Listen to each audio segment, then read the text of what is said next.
ವಿಶ್ವದಲ್ಲಿ ಪ್ರತಿ ವರ್ಷ 1 ಬಿಲಿಯನ್ಗಿಂತ ಹೆಚ್ಚು ಫೋನ್ ಸೇಲ್ ಆಗ್ತವೆ. ಬರೀ ಇಂಡಿಯಾದಲ್ಲೇ 1.5 ಮಿಲಿಯನ್ ಫೋನ್ ಸೇಲ್ ಆಗ್ತಿದ್ದಾವೆ. ಈ ಎಲ್ಲಾ ಡಿವೈಸ್ಗಳ ಲೈಫ್ ಸೈಕಲ್ 5 ವರ್ಷಕ್ಕಿಂತ ಜಾಸ್ತಿ ಇರುತ್ತೆ, ಆದ್ರೆ ಯೂಸೇಜ್ 2ಕ್ಕಿಂತ ಕಮ್ಮಿ. ನಾವು ನಮ್ಮ ಹೊಸ ಫೋನ್ ನ ತಗೋತೀವಿ, ಆದ್ರೆ ಹಳೆ ಫೋನಿಗೆ ಬೀಳುತ್ತೆ ಸೆಕೆಂಡ್ ಹ್ಯಾಂಡ್ ನ ಸೀಲ್. ಮತ್ತೆ ಹೇಗೆ ನಮ್ಮ ಆಡಿಯನ್ಸ್ ಹೇಳಿದ್ರು ಸೆಕೆಂಡ್ ಹ್ಯಾಂಡ್ ರಿಸ್ಕಿ ಅಂತ, ಅವಾಗ ಕಸ್ಟಮರ್ಸ್ ಹತ್ರ ಉಳಿಯೋದು ಕೇವಲ 2 ಆಪ್ಷನ್ಸ್. ಒಂದು ಹೊಸ ಫೋನ್ ಕಾಸ್ಟ್ಲಿದು ತಗೋಬೇಕು, ಇಲ್ಲ ಯಾವುದೋ ಒಂದು ಕಮ್ಮಿ ಬೆಲೆ ಫೋನ್ ಅಲ್ಲೇ ಜೀವನ ಕಳಿಬೇಕು. ಮತ್ತೆ ಈ ಪ್ರಾಬ್ಲಮ್ ನ ಸಾಲ್ವ್ ಮಾಡೋದಕ್ಕೆ ನಾನ್ ತಗೊಂಡ್ ಬಂದಿದ್ದೀನಿ ಒಂದು third choice. Presenting control Zee.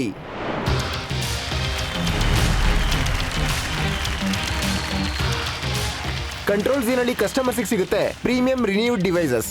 ಎಲ್ಲಾ ಡಿವೈಸಸ್ ಹೊಸಾದ್ರ ತರನೇ ಇರ್ತವೆ. ಇವನ್ನ ತಗೊಳ್ಳೋ ಎಕ್ಸ್ಪೀರಿಯನ್ಸ್ ಕೂಡ ಹೊಸಾದ್ರ ತರನೇ. ತಗೊಂಡ್ಮೇಲೆ ನಿಮ್ಗೆ ಏನಾದ್ರೂ ಸಮಸ್ಯೆ ಆದ್ರೆ ಅವಾಗ 18 ತಿಂಗಳು ವಾರಂಟಿ ಇರುತ್ತೆ. ಇದನ್ನ ನಾವು ಏನಕ್ಕೆ ಕೊಡ್ತಿದ್ವಿ ಅಂತಂದ್ರೆ, ಕಂಟ್ರೋಲ್ ಝಿ ಮಾಡಿದೆ ಒಂದು ಇಂಡಸ್ಟ್ರಿಯಲ್ ರೀಫರ್ಬಿಶ್ಮೆಂಟ್ ಸಿಸ್ಟಮ್. ಇದರಲ್ಲಿ ನಾವು ಹಳೆ ಫೋನ್ ನ ಹೊಸದ್ರ ತರನೇ ಮಾಡ್ಬಿಡ್ತೀವಿ, ತುಂಬಾ ಕಡಿಮೆ ಕಾಸ್ಟ್ ಮತ್ತೆ ಟೈಮ್ ಅಲ್ಲಿ. ಮತ್ತೆ ಇದು ನಡೆಯೋದು AI ಆಟೋಮೇಷನ್ ಮತ್ತೆ ರೋಬೋಟಿಕ್ಸ್ ಜೊತೆಗೆ. ಕಂಟ್ರೋಲ್ ಝಿ ಮಿಷನ್ ಏನಂದ್ರೆ ಸ್ಮಾರ್ಟ್ ಫೋನ್ ನ ಲೈಫ್ ಸೈಕಲ್ ಹೆಚ್ಚು ಮಾಡೋದು ಮತ್ತೆ ರಿನ್ಯೂಡ್ ನ ನ್ಯೂ ನಾರ್ಮಲ್ ಮಾಡೋದು. ಹಾಗಾದ್ರೆ ಹೇಳಿ ಇನ್ವೆಸ್ಟರ್ಸ್, ನೀವು ಈ ಮಿಷನ್ ಅಲ್ಲಿ ನಮ್ ಜೊತೆಗೆ ಕೈ ಜೋಡಿಸ್ತೀರಾ? For this venture of mine, I am asking 1.5 crores for 1% of my company. Thank you. ಇವಾಗೆಲ್ಲದಕ್ಕಿಂತ ಮುಂಚೆ ನಾನು ನಿಮಗೆ ಕಾಂಪ್ಲಿಮೆಂಟ್ ಕೊಡೋಕೆ ಇಷ್ಟಪಡ್ತೀನಿ. ನೀವು ಕರ್ನಾಲಿಂದ ಬಂದಿದ್ದೀರಾ, ನಾನು ಕರ್ನಾಲಿಂದ ಬಿಲಾಂಗ್ ಮಾಡ್ತೀನಿ.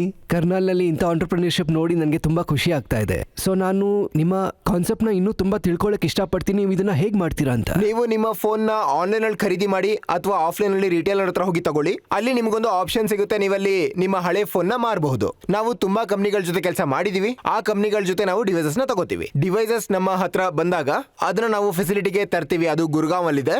ಈ ಫೆಸಿಲಿಟಿ ನಿಜವಾಗ್ಲೂ ಒಂದು ಸ್ಟೇಟ್ ಆಫ್ ಆರ್ಟ್. ಇಂಥ ಫೆಸಿಲಿಟಿ ಅಟ್ಲೀಸ್ಟ್ ನನ್ನ ಪ್ರಕಾರ ಇಂಡಿಯಾದಲ್ಲಿ ಎಲ್ಲೂ ಕೂಡ ಇಲ್ಲ. ಇಲ್ಲಿ ನಾವು ಎಲ್ಲಾ ಫೋನ್ಗಳನ್ನು ಮೊದಲು ಡಯಾಗ್ನೈಸ್ ಮಾಡ್ತೀವಿ, ಅದರಿಂದ ನೋಡ್ತೀವಿ ಫೋನಲ್ಲಿ ಏನ್ ತೊಂದರೆ ಇದೆ ಅಂತ. ಅದನ್ನ ಕಂಪ್ಲೀಟ್ ಆಗಿ ಡಿಸ್ಅಸೆಂಬಲ್ ಮಾಡ್ತೀವಿ. ಯಾವ ಕಾಂಪೋನೆಂಟ್ ಅಲ್ಲಿ ಪ್ರಾಬ್ಲಮ್ಸ್ ಇರುತ್ತೋ ಅದನ್ನ ಚೇಂಜ್ ಮಾಡ್ತೀವಿ. ಆಮೇಲೆ ಕಂಪ್ಲೀಟ್ ಆಗಿ ರೀಅಸೆಂಬಲ್ ಮಾಡ್ತೀವಿ. ಒಂದು ಕಂಟಿನ್ಯೂಸ್ ಕನ್ವೇಯರ್ ಲೈನ್ ಅಲ್ಲಿ ಹೇಗೆ ಒಂದು ಹೊಸ ಫೋನ್ ಮ್ಯಾನುಫ್ಯಾಕ್ಚರ್ ಆಗುತ್ತೋ ಅದೇ ರೀತಿನಲ್ಲಿ. ಆಮೇಲೆ ಎಲ್ಲಾ ಡಿವೈಸಸ್ ಗಳ ಟೆಸ್ಟಿಂಗ್ ನಡೆಯುತ್ತೆ. ಇದು ಟೆಸ್ಟಿಂಗ್ ಆಗೋದ್ರಲ್ಲಿ ವಿಶೇಷತೆ ಏನಂದ್ರೆ ಎಲ್ಲವೂ ಕೂಡ ಆಟೋಮ್ಯಾಟಿಕ್ ಆಗಿ ಆಗುತ್ತೆ. ಅಂದ್ರೆ ಇದರಲ್ಲಿ ಯಾವುದೇ ರೀತಿ ಹ್ಯೂಮನ್ ಎಂಟ್ರಿ ಇರೋದಿಲ್ಲ, ಹಾಗಾಗಿ ಯಾವುದೇ ಸಬ್ಜೆಕ್ಟಿವ್ ತಪ್ಪು ನಡೆಯೋದಿಲ್ಲ. ಈ ಎಲ್ಲಾ ಫೋನ್ಗಳು 300 ಟೆಸ್ಟ್ ಮುಖಾಂತರ ಪಾಸ್ ಆಗಿ ಬರ್ತವೆ. ಇವೆಲ್ಲವೂ ಕೂಡ ನಮ್ಮ ಫೆಸಿಲಿಟಿನಲ್ಲಿ ಇರುತ್ತೆ. ಒಂದ್ಸರಿ ಡಿವೈಸ್ ರೆಡಿ ಆಗ್ತಿದ್ದಂಗೆ ಇದು ಕಂಪ್ಲೀಟ್ ಹೊಸದ್ರ ತರ ಕಾಣುತ್ತೆ. ಮತ್ತೆ ಆಮೇಲೆ ನಾವು ಇದನ್ನ ನಮ್ಮ ವೆಬ್ಸೈಟ್ ಅಲ್ಲಿ ಸೇಲ್ ಮಾಡ್ತೀವಿ. ಮತ್ತೆ ಇದೇ ವಾರ ನಾವು ನಮ್ಮ ಮೊದಲನೇ ಸ್ಟೋರ್ ನ ಓಪನ್ ಮಾಡಿದ್ವಿ, ಅದು ಗುರ್ಗಾಂವ್ ಅಲ್ಲಿ ಇದೆ. Very nice. ಸೆಕೆಂಡ್ ಫೋನ್ ತಗೊಳ್ಳೋದಕ್ಕೆ, ರೀಫರ್ಬಿಶ್ ಮೊಬೈಲ್ ತಗೊಳ್ಳೋದಕ್ಕೆ ಪ್ರತಿ ಗಲ್ಲಿನಲ್ಲೂ ಒಂದಲ್ಲ ಒಂದು ಅಂಗಡಿ ಇದ್ದೇ ಇರುತ್ತೆ. ಆದ್ರೂ ಈ ಐಡಿಯಾ ಮೇಲೆ ಇಷ್ಟು ದೊಡ್ಡ ಬಿಸ್ನೆಸ್ ಮಾಡೋ ಯೋಚನೆ ಎಲ್ಲಿಂದ ಬಂತು? ನೀವೇ ಹೇಳ್ದಂಗೆ ಹಳೆ ಫೋನ್ಗಳು ಎಲ್ಲ ಕಡೆ ಮಾರಾಟ ಆಗ್ತವೆ, ಎಲ್ಲ ಗಲ್ಲಿಗಳಲ್ಲೂ ಸಿಗ್ತವೆ. ನಾವು ಕೂಡ ಅದು ನೋಡಿದ್ವಿ. ಮತ್ತೆ ನಮಗೆ ರಿಯಲೈಸ್ ಆಯ್ತು ಕಸ್ಟಮರ್ ಇದ್ರಲ್ಲಿ ಸ್ಯಾಟಿಸ್ಫೈ ಇಲ್ಲ ಅಂತ. ಯಾಕಂದ್ರೆ ಅವರು ತಗೊಳ್ಳೋದನ್ನ ತಗೋತಾರೆ, ಆದ್ರೆ ಕ್ವಾಲಿಟಿ ಚೆನ್ನಾಗಿರಲ್ಲ. ಅದಕ್ಕೆ ಅಲ್ಲಿ ನಾವು ಆ ಗ್ಯಾಪ್ ನ ಐಡೆಂಟಿಫೈ ಮಾಡಿದ್ವಿ. ಇದರಲ್ಲಿ ಕ್ವಾಲಿಟಿ ಮೇಲೆ ಯಾರು ವರ್ಕ್ ಮಾಡ್ತಿಲ್ಲ, ಯಾರು ಕೂಡ ಪ್ರಾಪರ್ ಆಗಿ ರೀಫರ್ಬಿಶ್ ಮಾಡ್ತಿಲ್ಲ ಅಂತ ಸಮಸ್ಯೆ ಅಲ್ಲಿದೆ. ನಾವು ಅದನ್ನೇ ನಮ್ಮ ಕೋರ್ ಮಾಡ್ಕೊಂಡ್ವಿ. ಕಳೆದ 5 ವರ್ಷ ಜಾಸ್ತಿ ಸಮಯನ ನನ್ನ ಪರ್ಸನಲ್ ಲೈಫ್ ನ ಕೂಡ ಇದನ್ನ ಮಾಡೋದಕ್ಕೆ ಹಾಕಿದ್ವಿ, ನಾವು ರೀಫರ್ಬಿಶ್ ನೀಟಾಗಿ ಮಾಡೋದಕ್ಕೆ. ಸೊ ಮುಂದೆ ಬಿಸ್ನೆಸ್ ನ ಎಲ್ಲಾ ವಿಚಾರಗಳನ್ನ ನಿಮಗೆ ಬಿಡ್ತೀನಿ. ಮತ್ತೆ ನಾನು ಅನ್ಕೋತೀನಿ ಖಜಾನೆಯ ಎಲ್ಲ ಬಾಗಿಲುಗಳನ್ನ ತೆಗಿತಾರೆ ಇವರಿಗೆ ಅಂತ. ಆರ್ಗನೈಸ್ ಸೆಗ್ಮೆಂಟ್ ಅಲ್ಲೂ ತುಂಬಾ ಜನ ಇದ್ದಾರೆ, ಬರೀ ನಮ್ ದೇಶದಲ್ಲ ಗ್ಲೋಬಲಿ. ಸೊ ನಿಮ್ಮ ಬ್ರ್ಯಾಂಡ್ ಅಲ್ಲಿ ಮೋಟ್ ಏನು? ಸರ್, ಆಸ್ ಎ ಕಂಪನಿ ನಮ್ಮಲ್ಲಿ 4 ಮೋಟ್ ಇದಾವೆ. ಮೊದಲನೇದು ಸಪ್ಲೈ ಚೈನ್ ಮತ್ತೆ ಡಿವೈಸಸ್. ಈಗಾಗಲೇ ನಾನು ಹೇಳ್ದಂಗೆ ಬಹಳಷ್ಟು ಕಂಪನಿಗಳ ಜೊತೆ ಕೆಲಸ ಮಾಡ್ತೀವಿ. ಅಲ್ಲಿ ನಾವು ಟೈಅಪ್ ಆಗಿದ್ವಿ, ಅವರಿಂದ ನಾವು ಡಿವೈಸ್ ನ ತಗೋತೀವಿ, ಕಸ್ಟಮರ್ಸ್ ಇಂದ ತಗೊಳ್ಳೋದಿಲ್ಲ. ಎರಡನೇದೇನಂದ್ರೆ ಕಾಂಪೋನೆಂಟ್ಸ್ ಮತ್ತೆ ಸ್ಪೇರ್ ಪಾರ್ಟ್ಸ್ ನ ಸಪ್ಲೈ ಚೈನ್. ನಾವೇನು ಕಾಂಪೋನೆಂಟ್ಸ್ ನ ಚೇಂಜ್ ಮಾಡ್ತೀವಿ, ಇವೆಲ್ಲ ಕಂಪನಿಗಳು ಕಾಂಪೋನೆಂಟ್ಸ್ ಮಾಡ್ತಾವಲ್ಲ, ಅವ್ರ ಜೊತೆ ನಾವು ಡೈರೆಕ್ಟ್ ಆಗಿ ಕೆಲಸ ಮಾಡ್ತೀವಿ.